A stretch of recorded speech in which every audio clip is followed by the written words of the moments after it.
We're going to begin by collecting our felt from the store counter. You're going to head to your table spot and fold that felt in half. You're going to need two sides, one for the front and one for the back of the donut. There are a couple of different donut shapes, so you're going to try your best to outline them with chalk so that the chalk can just wipe off. Notice how I put one side of the donut right on the fold of that felt. That's going to help your sewing at the end so that they're attached and you won't even have to sew that part of your donut shut when you're sewing your pillow. When you cut, you want to open your scissors up wide and make sure the felt is getting in all the way. If you take little short chopper cuts, it's going to make the sewing part hard. So my felt is getting all the way into the back of that scissors. I am making this the nicest, smoothest cut I can. And I'm going to try not to cut where they attach. So it kind of looks like this. If you are somebody that chooses the donut with the hole, a little advice to get that part cut out. I would fold your fabric in half, do a tiny little cut, and then you can get your scissors in there and round that shape the best as you can. This donut is the most difficult. It's not impossible at all, but it is a little bit trickier. It has a little bit more stitching at the end to close it up into the pillow. Okay, from here, you can recycle scraps and come back up to the store counter. At the store counter, you are gonna get your cushion, your needle, felting needle, and a popsicle stick. So remember, this needle is very different than anything we've ever used. If I zoom in, oh, it's too blurry. It almost looks like the thorns on a rose. You can hear it poke into the cushion. The rule with this needle felting needle is it stays in the cushion at all times or in your hand.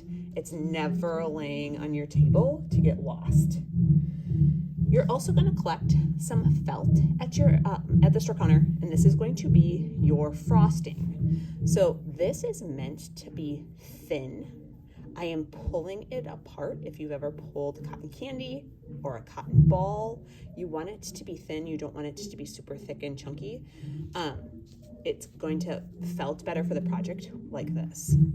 I am gonna needle felt one side of my donut. So I open it up so I'm not poking through. So what I'm doing is I'm just kind of spreading this out a little bit at a time for frosting. You can use multiple colors. You could have a design.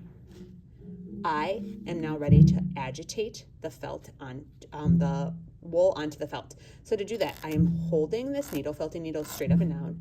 If I go at an angle, that pressure could definitely break my needle. You can hear them sticking together. I can move the felt around the wool around with my needle or with the popsicle stick, trying to get a nice even layer. I'm gonna just give you a little peek so you can kind of see what's starting to happen on the back side. It is starting to go through, but definitely not enough. I could just pull this right back out. So you're going to want to take a lot of time today, making sure the popsicle stick is in one hand, that your finger is nowhere near that needle point, and you are going to agitate. So if I was going to finish this design, I would probably take a little bit more of this color, stretch it around and have a nice layer of this first color. Then if you want to do another color of frosting or a design, or kids have even poked yarn into their needle or into their felt. So the yarn could be drizzled, wavy lined all the way around. You could have a pattern. The yarn is just poked into your felt just like this. It will stick if you spread and agitate it enough. On day one of this project, the entire day is going to be making sure that this is agitated in. If I concentrate on one area,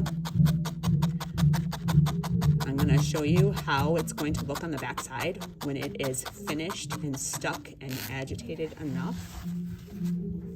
You're going to start to see it through really well. Notice how that is stuck in really well, but I don't see anything over here. It would just pull right off. So today, safety first, needle in your hand, popsicle stick in the other as you're working. You can gather your own wool colors, and if you want to try a yarn design, we'll look at some of those examples on how you would do that.